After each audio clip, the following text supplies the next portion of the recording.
أعوذ بالله من الشيطان الرجيم. بسم الله الرحمن الرحيم. ومثل الذين ينفقون أموالهم ابتغاء مرضات الله وتثبيتا من أنفسهم كمثل جنة بربوة أصابها وابل فآتت أكلها ضعفين فإن لم يصبها وابل فطل والله بما تعملون بصير.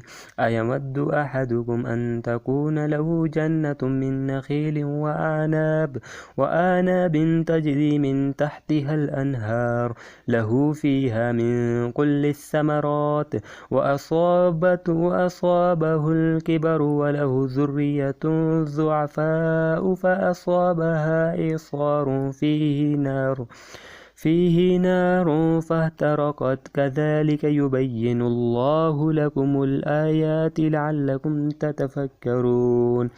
يا أيها الذين آمنوا أنفقوا من طيبات ما كسبتم ومما أخرجنا لكم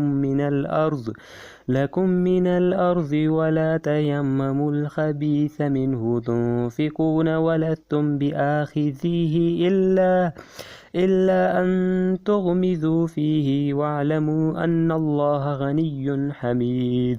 الشيطان يعدكم الفقراء ويأمركم بالفحشاء والله يعدكم مغفرة منه وفضلا والله واسع عليم. يؤتي الحكمة من يشاء ومن يؤت الحكمة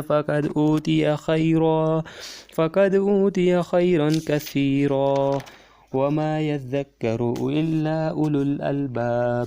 وما أنفقتم من نفقة أو نذرتم من نذر فإن الله يعلم وما للظالمين من أنصار.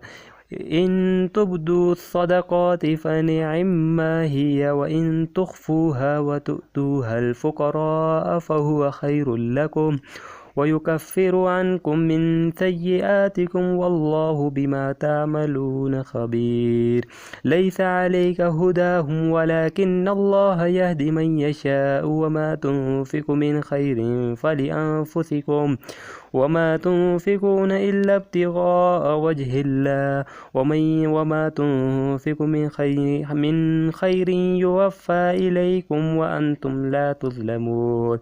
للفقراء الذين أحصروا في سبيل الله لا يستطيعون